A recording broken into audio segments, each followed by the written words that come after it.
I am Nimisha. Today I will explain something more about the microorganism, that is like increasing soil fertility. जो bacterias होते हैं वो जो microorganism होते हैं बैक्टीरिया उनके अंतर्गत आते हैं। वो जो बैक्टीरियाज होते हैं वो भूमि की उर्वरक क्षमता यानी फर्टिलिटी को बढ़ाते हैं। किस तरह से बढ़ाते हैं? जो एटमॉस्फेयर में नाइट्रोजन गैस होती है उस नाइट्रोजन गैस को कन्वर्ट करके मिट्टी की उर्वरक शक्ति को फर्टिलिटी को बढ़ाते हैं। किस तरह से? Some bacteria are fix to nitrogen from atmosphere to enrich soil with nitrogen and increase soil fertility. जो मिट्टी में पाए जाने वाली कुछ बैक्टीरिया होते हैं वो बैक्टीरिया एटमॉस्फेयर में जो नाइट्रोजन गैस होती है उन नाइट्रोजन गैस को एब्जॉर्ब करते हैं और उसको मिट्टी के अंदर मिला देते हैं, जिससे मिट्टी की उर्वरक शक्ति जो है वो बढ़ जाती है, सॉइल की फर्टिलिटी बढ़ जाती है। इस तरह के बैक्टीरिया को बोलते हैं बायोलॉजिकल नाइट्रोजन फिक्सर्स बैक्टीरिया।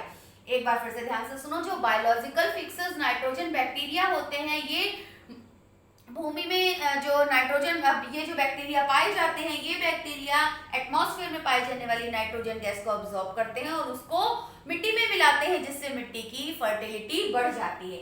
इसके बाद बैक्टीरिया बहुत सारे रोल प्ले करते हैं, बहुत सारे चीजों में हमारी हेल्प करते हैं। कुछ ऐसे जो है वो माइक्रो ऑर्गेनिज्म होते हैं जो कि क्लीनिंग करते हैं, एनवायरनमेंट को क्लीनिंग का काम करते हैं। क्या करते हैं?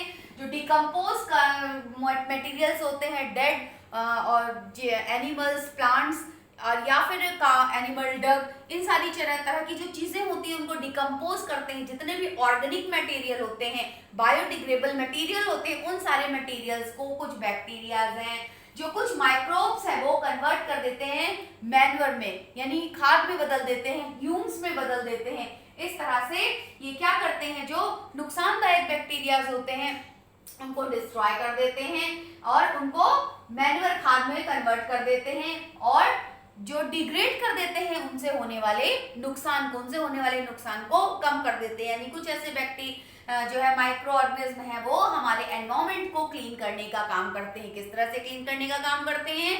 जिस तरह से जो डिकम्पोज मटेरियल है, मरे हुए जीव जंतु हैं, सड़े गले जीव जंतु हैं, इन जीव जंतुओं को जो है डाइजेस्ट करते हैं, उनको डिकम्पोज करते हैं और उनको डिकम्पोज करने के बाद उनको जो है मैन्युअल खाद में बदल देते हैं और उनसे होने वाले नुकसान को, उनसे होने वाले जो उनका हार्मफुल, उनसे जो क्षति होती है हमारे एनवायरनमेंट को, उसको कवर अप कर देते हैं, उस क्षति को खत्म कर देते हैं और हमारे एनवायरनमेंट को क्लीन करने में मदद करते हैं। इसके साथ ही जो माइक्रो ऑर्गेनिज्म होते हैं वो जो डिजीज भी कॉज करते हैं। मैंने आपको बताया था ना कि माइक्रो ऑर्गेनिज्म हमारे फ्रेंड्स हैं, साथ के साथ साथ हमारे वो दुश्मन भी, हमें नुकसान भी पहुंचाते हैं। तो क्या करते हैं? Disease causing micro organism. कुछ माइक्रो ऑर्गेनिज्म है जो हमारे शरीर के अंदर चले जाते हैं। ये इतने ज्यादा छोटे होते हैं कि इनको हम देख भी नहीं सकते हैं। हवा के द्वारा जो हम हवा अपने अंदर ग्रहण कर रहे हैं, पानी जो हम पी रहे हैं, या फिर किसी इन्फेक्टेड पर्सन के कांटेक्ट में आने से ये माइक्रो ऑर्गेनिज्म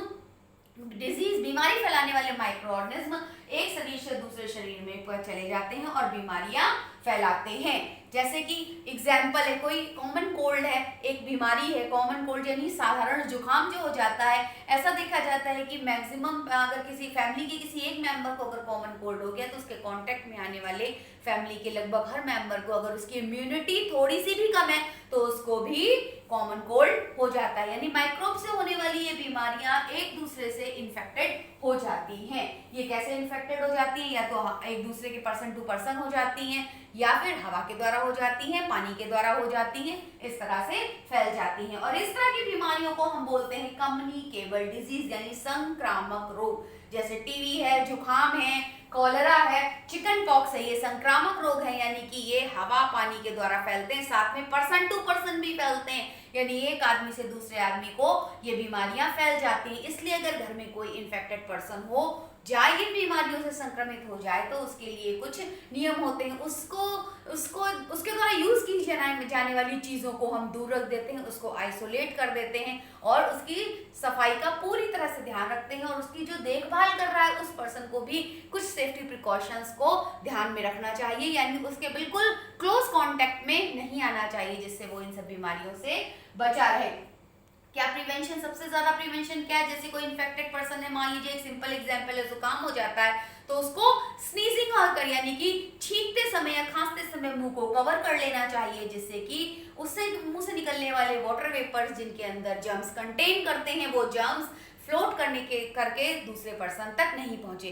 क्या होता है, ये जर्म्स बहुत ज्यादा छोटे होते हैं, ये हमारे वाटर वेपर्स में मुंह के अंदर जो भाप के कण रहते हैं उनमें ये बीमारी फैलाने वाले माइक्रो ऑर्गेनिज्म पाए जाते हैं। जब हम छींकते हैं या खांसते हैं तो ये वाटर वेपर्स हमारे मुंह से निकल करके जो हमारे आसपास की हवा है उसमें ये फ्लोट करने लगते हैं, फैलने लगते हैं, और जब उस हवा को कोई स्वस्थ पर्सन, हेल्दी पर्सन इनहेल करता है तो उसके अंदर ये जर्म्स पहुंच जाते हैं। इस तरह से पर्सन टू पर्सन ये माइक्रो ऑर्गेनिज्म जो है, बीमारी फैलाने वाले माइक्रो ऑर्गेनिज्म कैरी करते हैं, एक जगह से एक व्यक्ति से दूसरे व्यक्ति तक पहुंच जाते हैं और एक व्यक्ति से दूसरे व्यक्ति को बीमारी लग जाती है। ये इस तरह की बीमारियां जो संक्रमण के द्वारा होती हैं, हवा के द्वारा, पानी के द्वारा या किसी एक व्यक्ति से दूसरे व्यक्ति के द्वारा जो बीमारियां फैलती हैं उन बीमारियों को संक्रामक रोग या कम्युनिकेबल डिजीज कहते हैं, जैसे कि कॉलरा है, जुकाम है, चिकन पॉक्स है या कि टीबी है। कुछ माइक्रो ऑर्गेनिज्म कैरी करते हैं, कुछ ऑर्गेनिज्म जो होते हैं, छोटे जीव होते हैं, वो माइक्रो ऑर्गेनिज्म, बीमारी फैलाने वाले माइक्रो ऑर्गेनिज्म को कैरी करते हैं, जैसे कि मक्खी, घर में पाई जाने वाली मक्खी। ये किस तरह से बीमारियों को फैलाती है? ये क्या करती है, जो बाहर कूड़ा है, करकट है, जहां पर बहुत सारे माइक्रो ऑर्गेनिज्म, बीमारी फैलाने वाले माइक्रो ऑर्गेनिज्म हैं, ये क्या करती है, उनके ऊपर बैठ जाती है जाकर के, और इसकी जो लेग्स होते हैं उनमें इन माइक्रो ऑर्गेनिज्म को, डिजीज कैरिंग माइक्रो ऑर्गेनिज्म को, डिजीज बीमारी फैलाने वाले माइक्रो ऑर्गेनिज्म को चिपका लेती है, और जब ये जाके स्वस्थ व्यक्ति के किसी खाने के ऊपर बैठती है और वो वहां पर उन माइक्रो ऑर्गेनिज्म को छोड़ देती है, और जब स्वस्थ व्यक्ति उस खाने को खाता है तो वो भी उस बीमारी से इन्फेक्टेड हो जाता है। इस तरह से मक्खी एक व्यक्ति से दूसरे व्यक्ति तक बीमारी फैलाने में काम करती है। इसके अलावा जो है जो फीमेल एनाफिलीज मॉस्किटो होता है, ये मॉस्किटो मलेरिया पैरासाइट को कैरी करता है, यानी कि किसी पर्सन को अगर मलेरिया है, उसको फीमेल एनाफिलीज मॉस्किटो ने काट लिया तो उसके जो ब्लड सक किया उस ब्लड के थ्रू उस व्यक्ति से वो मलेरिया के पैरासाइट को ले लेता है, और वो जब किसी स्वस्थ व्यक्ति को काटता है तो उसके ब्लड में वो मलेरिया पैरासाइट इंसर्ट कर देता है। इस तरह से एक स्वस्थ व्यक्ति को भी मलेरिया हो जाता है। इस तरह से है जो फीमेल एनाफिलीज मॉस्किटो होती है वो मलेरिया पर्सन टू पर्सन फैलाती है। एडीज मॉस्किटो होता है, ये डेंगू वायरस को इसी तरह से स्प्रेड करता है, और इस तरह मॉस्किटो से होने वाली बीमारियों से यानी डेंगू और मलेरिया से बचने के लिए हमें कुछ सेफ्टी प्रिकॉशंस करनी चाहिए। वो सेफ्टी प्रिकॉशंस क्या हैं? मच्छरों को पनपने से, मच्छरों को पैदा होने से रोकना चाहिए। मच्छरों को रोकने के लिए क्या करना चाहिए? हमें अपने घर के आसपास सफाई करनी चाहिए, मॉस्किटो जो नेट का इस्तेमाल करना चाहिए, जो कुछ जो है जैसे मॉर्टिन है या गुड नाइट है, इस तरह की जो मेडिसिन, जो मॉस्किटो को मारने वाली जो दवाइयाँ होती हैं उन सब का इस्तेमाल करना चाहिए। कुछ लोशन आते हैं उनको भी इस्तेमाल करना चाहिए। अपने जो है घर में रेगुलरली सफाई करते रहने चाहिए जिससे मच्छर नहीं पनपे। अंधेरे वाली जगहों पर मच्छर ज्यादा होते हैं। पर्दों को अपने घर में, कर्टन को बेड के नीचे, किसी टेबल के पीछे इस तरह से अच्छे से रेगुलरली सफाई करनी चाहिए जिससे वहां पर मच्छर इकट्ठा ना हो और मच्छर ब्रीडिंग ना कर सकें। इसके अलावा घर के आसपास जहां पानी स्टोर होता है, पानी को भी नहीं रखना, स्टोर नहीं होने देना चाहिए। सूखी हुई जगह होनी चाहिए। गंदे पानी का जो स्टॉपेज रुक जाता है, खड़ पानी एक जगह, उसको भी नहीं स्टोर होने देना चाहिए। डेंगू के मच्छर इवन तो साफ पानी में होते हैं, टायर में, कूलर में, गमले में, किसी पुराने बर्तनों में इस तरह से पानी को स्टोर नहीं होने देना चाहिए। पानी जहां पर अगर स्टोर है तो उसके ऊपर पानी बदलते रहना, जहां रखते हैं पानी स्टोर करके उस पानी को रेगुलर चेंज करते रहना चाहिए। जो पानी या फिर कूलर वगैरह में पानी जहां पर इकट्ठा होता है उसके ऊपर सरसों का तेल या फिर केरोसिन ऑयल का स्प्रे कर देना चाहिए जिससे मच्छर उसमें ब्रीडिंग नहीं कर सकें। और मच्छरों को इस तरह से, मच्छरों की जो ग्रोथ है, रिप्रोडक्शन, उसको रोकना चाहिए। मच्छर की अगर गंदगी होगी हमारे घर के आसपास तो मच्छर ज्यादा जल्दी पनपेंगे और तरह तरह की बीमारियां फैलाएंगे। इस तरह से हमें अपने घर के आसपास भी साफ सफाई रखनी चाहिए। हाँ तो स्टूडेंट्स, यहाँ पर मैंने कुछ डिजीजेस ऐसी दी हुई हैं जो माइक्रोब्स के द्वारा ह्यूमन में फैलती हैं और किस तरह से ये ट्रांसमिशन होती हैं मनुष्य के अंदर। कैसे पहुंचती हैं? सबसे पहले है ट्यूबरकुलोसिस यानी टीबी। ये एक बैक्टीरियल डिजीज है जो कि हवा के द्वारा एक व्यक्ति से दूसरे व्यक्ति को फैलती है। इसमें हमें अगर किसी व्यक्ति को जो है टीबी हो जाता है तो उस व्यक्ति को आइसोलेटेड रहना चाहिए। आइसोलेटेड यानी और दूसरे व्यक्तियों के कांटेक्ट में नहीं रहना चाहिए। पर्सनल हाइजीन का ख्याल रखना चाहिए और वैक्सीनेशन कराना चाहिए। इस तरह से वो व्यक्ति दूसरे व्यक्ति से दूर रह करके वैक्सीनेशन करा के और पर्सनल हाइजीन का ध्यान रख करके बीमारी से बच सकता है। खुद भी वो सेफ रह सकता है और दूसरे व्यक्तियों को भी सेफ रख सकता है। मीजल्स एक वायरल डिजीज है जो हवा के द्वारा एक व्यक्ति से दूसरे व्यक्ति तक फैलती है। यानी मीजल्स होने वाले व्यक्ति को भी आइसोलेटेड रहना चाहिए, पर्सनल हाइजीन का ध्यान रखना चाहिए और इसकी वैक्सीन करानी चाहिए यानी वैक्सीनेशन लेना चाहिए। चिकन पॉक्स ये भी वायरस से होने वाली बीमारी है। ये भी हवा के द्वारा स्प्रेड होता है और कांटेक्ट में यानी एक दूसरे से कांटेक्ट में, क्लोज कांटेक्ट में आसपास आने पर फैलता है। इसलिए इसमें भी व्यक्ति को वैक्सीनेशन लगवाना चाहिए, आइसोलेशन करना चाहिए और एक दूसरे के कांटेक्ट में आने से बचना चाहिए। पोलियो जो है ये एक वायरल डिजीज है। ये हवा के द्वारा और पानी के द्वारा, दोनों के द्वारा ये बीमारी फैलती है। तो हमें पानी और हवा का इस्तेमाल जो है हवा के द्वारा, तो हमें जो है इसका भी वैक्सीनेशन यानी इसमें ओरल वैक्सीनेशन होता है, मुंह में पोलियो ड्रॉप पिलाया जाता है। आपको मैंने इससे पहले वाले वीडियो में भी बहुत अच्छी तरह से बताया था कि किस तरह से पोलियो का कैंपिंग गवर्नमेंट ने चलाई और पोलियो के केसेस हमारे इंडिया में लगभग ना के बराबर हो गए हैं। इस तरह से पोलियो की के द्वारा बचा जा सकता है। फिर होता है कॉलरा। ये एक बैक्टीरियल डिजीज है, बैक्टीरिया के द्वारा होता है। ये पानी और खाने से फैलता है। अगर हम इन्फेक्टेड फूड खा लेते हैं या फिर कि हम गंदा पानी पीते हैं उससे हमें कॉलरा हो जाता है। फिर आता है टाइफाइड। टाइफाइड भी एक बैक्टीरियल डिजीज है, ये पानी के द्वारा होता है। हमारे शरीर में अगर हम गंदे पानी का इंटेक करते हैं, पानी अगर हम जिसमें गंदा पानी पी लेते हैं जिसमें टाइफाइड के बैक्टीरिया मिले हुए होते हैं तो हमारा शरीर टाइफाइड से ग्रसित हो जाता है। इसका भी वैक्सीनेशन होता है और कॉलरा का भी वैक्सीनेशन होता है। Hepatitis A. हेपेटाइटिस एक वायरल डिजीज है जो पानी से होती है। इसमें क्या करना चाहिए, कौन जो है हेपेटाइटिस ए में भी वैक्सीनेशन कराया जाता है। मलेरिया एक प्रोटोजोआ द्वारा होने वाली बीमारी है। इसको कैरीज कौन करता है, मॉस्किटो करता है, एक पर्सन से दूसरे पर्सन तक ले जाता है। तो क्या करना चाहिए, जो है मच्छरों की ब्रीडिंग रोकनी चाहिए, मच्छरों की उत्पत्ति जन्म रोकना चाहिए जिससे ये बीमारी फैले ना, और अपने आसपास साफ सफाई रखनी चाहिए। मनुष्यों के अलावा, ह्यूमन बींग्स के अलावा जो माइक्रोब्स होते हैं, माइक्रो ऑर्गेनिज्म होते हैं, ये एनिमल्स में भी बीमारी फैलाते हैं। जैसे है एक रॉबर्ट कोच नामक साइंटिस्ट है जिन्होंने 1876 में बैक्टीरिया के द्वारा होने वाली एक बीमारी एंथ्रेक्स, जो बैक्टीरिया है बैसिलस एंथ्रेसिस बैक्टीरिया है, इसके द्वारा होने वाली बीमारी की जो बीमारी होती थी जानवरों में, एंथ्रेक्स बीमारी होती थी, किस बैक्टीरिया के द्वारा होती है, इस बैक्टीरिया की खोज करी थी रॉबर्ट कोच ने 1976 में। फिर वायरस के द्वारा एक एनिमल्स में बीमारी होती है जिसमें उनके मुंह और पाँव में जो है बीमारी हो जाती है, जिसे मुंहखुर नाम की बीमारी के नाम से जाना जाता है। ये जानवरों में होने वाली बहुत ज्यादा आम बीमारी है जिससे जानवर बहुत ज्यादा मात्रा में परेशान रहते हैं। जिस तरह से प्लांट्स, एनिमल्स में और ह्यूमन बींग्स में माइक्रो ऑर्गेनिज्म बीमारी फैलाते हैं, ठीक उसी तरह से माइक्रो ऑर्गेनिज्म प्लांट्स में भी बीमारी फैलाते हैं।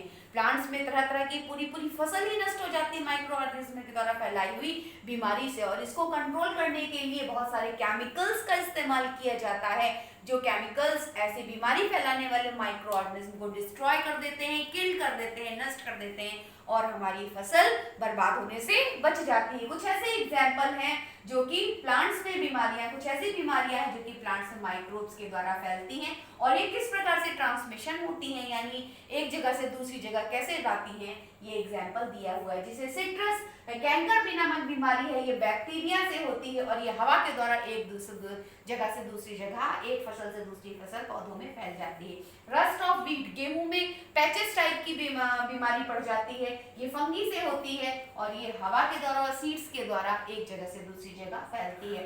फिर भिंडी यानी कि लेडी फिंगर में येलो वेन मोज़ेक बन जाते हैं, ऐसी बीमारी मोज़ेक की डॉट डॉट से हो जाते हैं भिंडी के पत्तों के ऊपर। ये क्या है, ये वायरस द्वारा फैलने वाली बीमारी है, ये वायरस से होती है और ये इंसेक्ट्स के द्वारा एक जगह से दूसरी जगह फैलती है। इसके अलावा आती है फूड पॉइजनिंग। फूड पॉइजनिंग भी माइक्रो ऑर्गेनिज्म के द्वारा होती है। फूड पॉइजनिंग क्या होती है? कभी आपने देखा है कि बहुत ज्यादा गर्मी के मौसम में खाना अगर खुला छोड़ देते हैं या फिर फ्रिज के बाहर रखते हैं या उसको गर्म नहीं करते हैं, तो ऐसी कंडीशन में कुछ देर बाद खाने की या तो स्वाद बदल जाता है, उसके रंग बदल जाता है, उसमें स्मेल आने लग जाती है और उसका कलर भी चेंज हो जाता है। यानी कि कुछ हवा में तैरने वाले माइक्रो ऑर्गेनिज्म, जैसे आपको सबसे पहले बताते हैं कि ब्रेड में किस तरह से मॉइस्चर वाले मौसम में फंगस लग जाता है, जस्ट उसी तरह से हवा में तैरने वाले कुछ माइक्रो ऑर्गेनिज्म खाने को खराब कर देते हैं। जो खाना जो नष्ट हो जाता है, इनके ऊपर माइक्रो ऑर्गेनिज्म डेवलप हो जाते हैं, तो ये खाना अगर हम इनटेक कर लेते हैं तो हमारी बॉडी में पॉइजन हो सकता है। इसी को फूड पॉइजनिंग कहते हैं। फूड पॉइजनिंग क्या होती है? It cause by consumption of spoilage food. जो अगर खाना खराब हो जाता है, उस खराब खाने को हम खा लेते हैं, यानी हमारे आसपास एनवायरमेंट में फैले फ्लोट करते हुए harmful bacterias, harmful micro organism अगर खाने पर पहुंच जाते हैं, खाने की स्मेल अगर चेंज हो जाती है, उसका टेस्ट बदल जाता है, उस भोजन को अगर हम इंटेक कर लेते हैं, उस भोजन को अगर हम खा लेते हैं, तो उससे हमारे शरीर के अंदर जहरीले रिएक्शन हो जाते हैं, केमिकल रिएक्शन हो जाता है, जिससे हम बीमार पड़ सकते हैं। कभी कभी तो ऐसा हो जाता है कि फूड पॉइजनिंग से मृत्यु भी हो जाती है, आदमी की डेथ भी हो जाती है। इसके लिए जरूरी है फूड का प्रिजर्वेशन, यानी फूड का बचाव करना। बचाव करने से क्या होता है? जो माइक्रो ऑर्गेनिज्म स्पॉइल करते, spoiled food emits bad smell, taste and colour. जो फूड प्रिजर्वेशन है वो क्यों जरूरी है? फूड प्रिजर्वेशन जो माइक्रो ऑर्गेनिज्म खाने को खराब कर देते हैं। कैसे हमें पता चलता है कि खाना खराब हो गया है? खाने की स्मेल बदल जाती है, उसका टेस्ट बदल जाता है, उसमें उसका जो है कलर है, ये सब बदल जाता है। इससे हमें पता चल जाता है कि खाना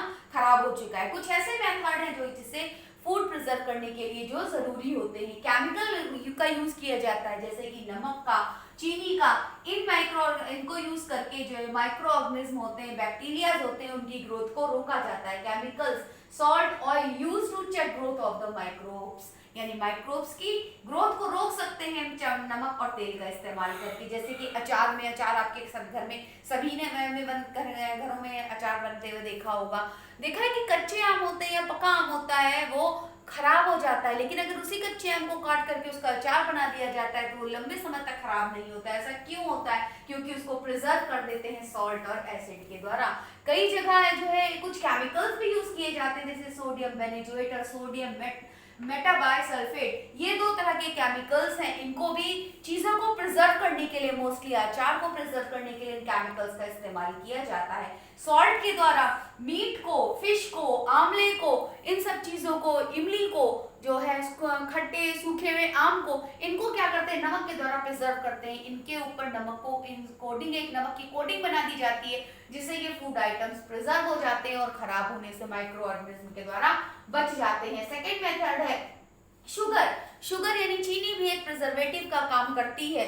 जो जैम खाते हो आप लोग, जेलीज खाते हो, स्क्वैश यानी शरबत होता है, उनको भी प्रिजर्व करके, अगर आप नॉर्मल नींबू का शरबत बना करके रखोगे तो वो खराब हो जाएगा, उसमें बैड स्मेल आने लगेगी। लेकिन मार्केट से आने वाला जो स्क्वैश होता है वो किसी भी फ्लेवर का हो, वो काफी लंबे समय तक सुरक्षित बना रहता है। क्यों बना रहता है? क्योंकि उसमें प्रिजर्वेटिव डले हुए होते हैं और शुगर एक प्रिजर्वेटिव के रूप में डला हुआ होता है, जो कि उनको खराब होने से बचाती है। तेल के द्वारा या विनेगर यानी सिरके के द्वारा अचार को, कई तरह की सब्जियों को, फ्रूट्स को, फिशेस को, इनको भी सुरक्षित काफी लंबे समय तक रखा जाता है। इसके अलावा एक और प्रक्रिया होती है हीट और कोल्ड की, चीजों को गर्म करके, जैसे कि दूध को गर्म करके। सब्जी है, अगर आपके घर में फ्रिज नहीं है तो उनको 2-3 बार दिन में गर्म करके उनको जो है खराब होने से बचाया जा सकता है, या फिर कोल्ड ठंडे तापमान में रख करके, फ्रिज के अंदर रख करके चीजों को खराब होने से बचाया जा सकता है, यानी प्रिजर्व किया जाता है। इसके अलावा एक मेथड है पाश्चराइजेशन ऐसा मेथड होता है जिसमें 70 डिग्री टेम्परेचर, मोस्टली घर में आप देखते हैं कि आपके घर में दूध को गर्म करके प्रिजर्व किया जाता है।